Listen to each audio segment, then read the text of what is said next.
नमस्कार प्यारे छात्रों, होम साइंस का पेपर है आपका। बहुत बहुत मुबारकबाद हो। होम साइंस चलते हैं सीधा वीडियो की तरफ, समय बर्बाद नहीं करते, समय बहुत कम है।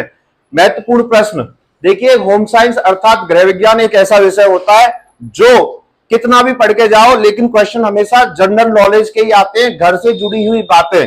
पेपर में बिल्कुल घबराने वाली कोई बात नहीं है, बहुत ही आसान पेपर आ जाता है। आपको सबसे बड़ी बात यह है, जो गुरु मंत्र है कि होम साइंस का पेपर पॉइंट्स में लिखना है, मतलब दो दो लाइन के आपको पॉइंट बनाने हैं और होम साइंस का क्वेश्चन पेपर आपको इस प्रकार सॉल्व करना है। चलते हैं कुछ महत्वपूर्ण प्रश्नों की तरफ। उम्मीद करता हूं ये प्रश्न आपको हेल्प करेंगे आपके पेपर को समझने में। बोले एक बार जय श्री राम। जय श्री राम। तो चलो, गृह विज्ञान यानी कि होम साइंस। गृह विज्ञान में पहला प्रश्न है जी आपका, रोजगार के अवसर क्या क्या है। देखिए, रोजगार के अवसर गृह विज्ञान पढ़ने के बाद आप अपना बुटीक खोल सकते हैं, पार्लर खोल सकते हैं, होम साइंस के टीचर बन सकते हैं, आंगनवाड़ी में जॉब कर सकते हैं। होम साइंस पढ़ने के बाद किसी भी अच्छे होटल में आप जॉब कर सकते हैं, किसी भी रेस्टोरेंट में आप काम कर सकते हैं। दूसरा प्रश्न, भ्रम अर्थात मिथ।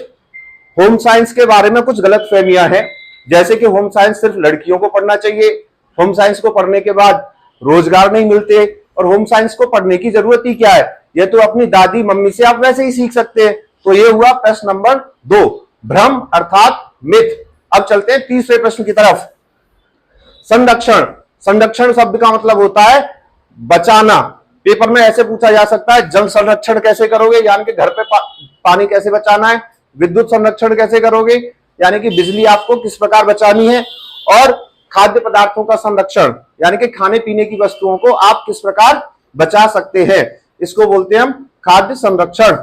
ठीक है, चलो जी। अब आ जाओ परियोजना। परियोजना का मतलब होता है टाइम टेबल। जैसे यहां पे लिखा हुआ है समय परियोजना, कि समय परियोजना बनाते समय आप कौन कौन सी बातों का ध्यान रखोगे। यानी कि जब आप अपने लिए टाइम टेबल बना रहे हो तो आपको सबसे पहले जो आपका सबसे महत्वपूर्ण कार्य हो वो करना चाहिए, और हो सके तो एक समय पे आपके 2-3 कार्य हो जाए। आपको कार्य को पहचानना पड़ेगा कि कौन सा कार्य महत्वपूर्ण है, उस कार्य को ही आपको सबसे पहले खत्म करना है। इसी तरह खाद्य परियोजना, जैसे इंग्लिश में बोलते हैं डाइट चार्ट। खाद्य परियोजना बनाते समय आपको क्या करना है, खाद्य परियोजना बनाते समय आपको यह बात ध्यान रखनी है कि आपका बजट कितना है, जिसके लिए आप डाइट चार्ट बना रहे हो उसकी उम्र कितनी है, वो कौन सा कार्य करता है। और खाद्य परियोजना बनाते समय आपको यह भी ध्यान रखना है जिसके लिए आप खाद्य परियोजना बना रहे हो वो शाकाहारी इंसान है या मांसाहारी इंसान है।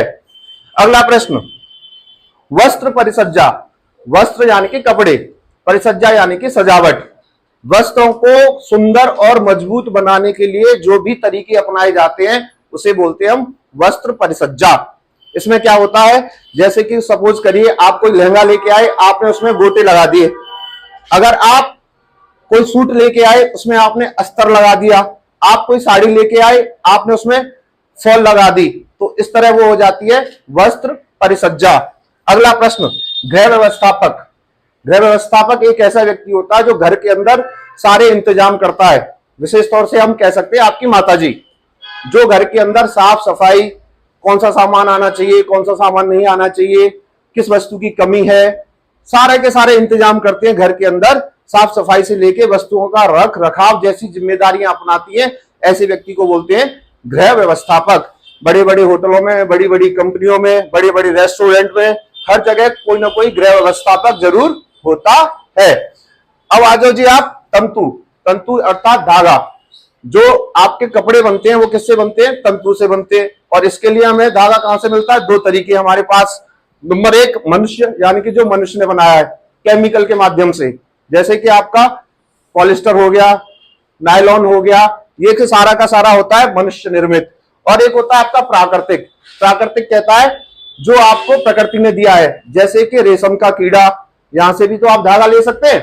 रेशम का कीड़ा हो गया आपका, जैसे कि ऊंट हो गया, भेड़ हो गई। आप इनकी जो खाल होती है या इनकी जो रुई होती है या जिनके ऊपर, शरीर के ऊपर जो भी उगता है या आता है, वो उससे क्या कर सकते हैं, आप तंतु बना सकते हैं।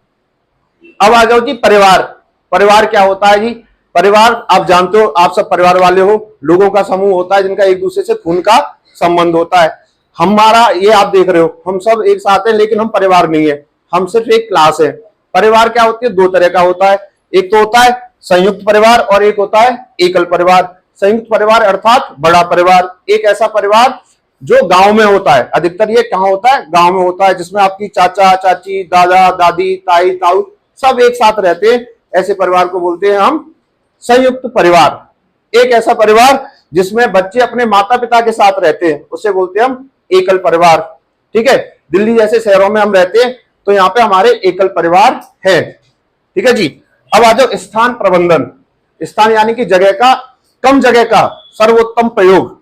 जैसे कि हम दिल्ली जैसे शहर में रहते हैं, यहाँ पे है क्या, यहाँ पे जगह कम है, तो उसके लिए हमें क्या करना पड़ता है, स्थान प्रबंधन करना पड़ता है। और स्थान प्रबंधन कैसे होता है, सोफा कम बेड, एक मंजिल मकान है उसके ऊपर दूसरी मंजिल, तीसरी मंजिल, चौथी मंजिल बनाते जाओ, जिससे क्या होता है 25 गज का क्या हो जाता है, 50 गज हो जाता है।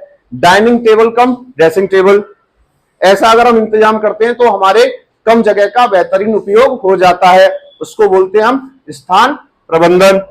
अगली बात करते हैं श्रम संधि। श्रम का मतलब होता है कार्य, संधि मतलब जोड़ना, कार्य को जोड़ना। श्रम संधि क्या कहती है, एक समय में जब कोई व्यक्ति दो या दो से अधिक कार्य करता है तो उसे बोलते हैं श्रम संधि।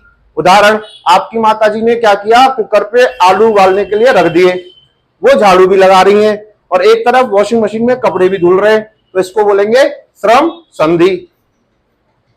कार्य सरलीकरण। कार्य सरलीकरण क्या कहलाता है, किसी भी काम को आसान बनाना, कार्य सरलीकरण कहलाता है। उदाहरण के लिए, आपकी माताजी कपड़े धो रही हैं, आपने उन्हें लाके वॉशिंग मशीन दे दी, तो इससे क्या होगा, कार्य सरल हो जाएगा, अर्थात कार्य बहुत ही आसान हो जाएगा, इसको बोलेंगे कार्य का सरलीकरण। अगला आ जाओ जी, किशोरों की समस्या। देखिए किशोर कौन होते हैं, किशोर एक ऐसा व्यक्ति होता है, एक ऐसा बच्चा होता है जिसकी उम्र 13, 14, 15, 16, 17 साल के बीच में होती है, उसको बोलते हैं किशोर। अब किशोरों की क्या समस्या होती है, किशोर ना बहुत जल्दी गुस्से में आ जाते हैं, बहुत जल्दी चिड़चिड़े हो जाते हैं, और इन्हें ना मांग, इनकी फरमाइश बहुत ज्यादा होती है, पापा मोबाइल चाहिए, मोबाइल नहीं चाहिए, और मोबाइल नहीं दिलवा रहे तो खाना नहीं खाएंगे, कभी कभी तो नस भी काट लेते हैं प्यार मोहब्बत के चक्कर में पड़ के। तो ये सब क्या है, किशोरों की समस्याएं हैं। आगे आ जाओ, नैतिकता, नैतिक मूल्य। देखिए नैतिकता, नैतिक मूल्य क्या होते हैं, ईमानदारी, सच्चाई, बड़ों का सम्मान, महिलाओं का सम्मान। तो नैतिकता किसमें होनी चाहिए, छात्रों में होनी चाहिए। नैतिकता किसमें होनी चाहिए, अध्यापक में भी होनी चाहिए, वकील साहब में भी होनी चाहिए, समाज के हर एक व्यक्ति में नैतिकता होनी चाहिए। और नैतिकता आपको कहां से मिलती है, आपके परिवार से, आपके विद्यालय से, आपके अध्यापक से आपको क्या मिलती है, नैतिकता मिलती है। आगे आ जाओ, बाल श्रम। 14 साल से कम उम्र का बच्चा अगर कहीं काम कर रहा है तो उसे बोलते हैं चाइल्ड लेबर, और हिंदी में बोलते हैं बाल श्रम।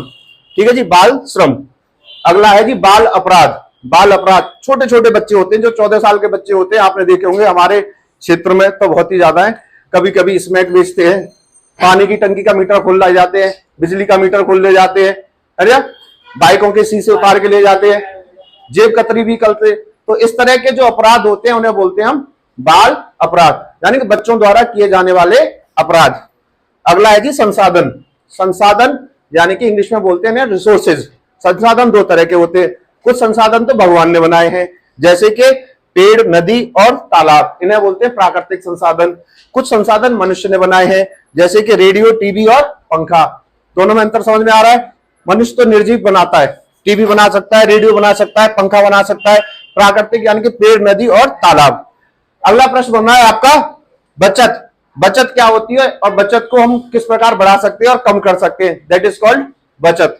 देखिए बचत, हर एक परिवार कुछ ना कुछ कमाता है, 10,000 रुपए, 20,000 रुपए, और परिवार क्या करता है, उस पैसे में से कुछ पैसे अपने भविष्य के लिए सुरक्षित करके रख लेता है, तो उसे बोलते हैं बचत। बचत कहां पे काम आती है, शादी में काम आती है, मकान बनवाने के काम आती है, बच्चों की पढ़ाई में काम आती है, और जो लोग बचत नहीं करते उन्हें बाद में पछताना पड़ता है। बचत को कुछ लोग व्यापार में भी लगाते हैं, तो उसे बोलते हैं निवेश। एक ऐसा पैसा, एक ऐसी बचत जो व्यापार में लगाई जाती है, उसे बोलते हैं निवेश। अगला जी बुनाई। बुनाई को इंग्लिश में बोलते हैं निटिंग। बुनाई को इंग्लिश में बोलते हैं निटिंग। बुनाई कितनी तरह की होती है, सादी बुनाई, साटिन बुनाई और ट्विल बुनाई, ये होती है बुनाई। तो प्यारे छात्रों, मैं आपको ये बताना चाहता हूं कि होम साइंस एक ऐसा सब्जेक्ट है, आप इसे कितना भी पढ़ के जाएं, लेकिन पेपर हमेशा ऐसा आता है जो आपके जीवन से जुड़ा होता है। इस सब्जेक्ट में आपको बिल्कुल भी डरने या घबराने की कोई भी जरूरत नहीं है। पेपर बहुत अच्छा जाएगा। सोलंकी मंत्र, गुरु मंत्र और मंत्रा का मंत्र यह है कि भाई साहब होम साइंस पॉइंट में लिख के आना, दुनिया की कोई भी ताकत तुम्हें फेल नहीं करा सकती। अब आपका पेपर है, बहुत बहुत शुक्रिया आप यहां पे आए, मुझे बहुत अच्छा लगा आपको पढ़ा के। All the best, best of luck, भगवान करे आप सब पास हो जाओ। थैंक यू, जय श्री राम।